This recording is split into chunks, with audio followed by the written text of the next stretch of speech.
Madzibaba Wicknell Chivayo vapa muimbi wevhangeri Mambo Duterere nemudzimai wavo Dorcas Vambe mari inosvika $150,000. Mashoko atiri kutambira anoti Mai Duterere vawana $100,000, Mambo Duterere vachiwana $50,000. Vaviri ava vashanyira kwaChivayo nhasi kundotora mari iyi.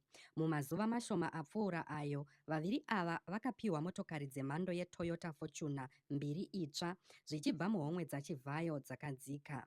Chiitiko ichi chinotevera mashoko achangobva kubuda ekuti muimbi uyu akaparadzana nemudzimai wake achimupomera mhosva yekumuunzira nhamo neminyama. Zvakadaro Wicknell Chivayo, uyo anozviti munhu anobatsira mune zvemweya uye nemari kune vane mukurumbira neveruzhinji, akatetera Mambo Duterere kuti vayanane naDorcas. Zvinoita sekuti vaviri ava vakatora zano rake pamwoyo mushure mekuonekwa vari pamwe chete vachiratidza kufara panguva yekupiwa mota nemari.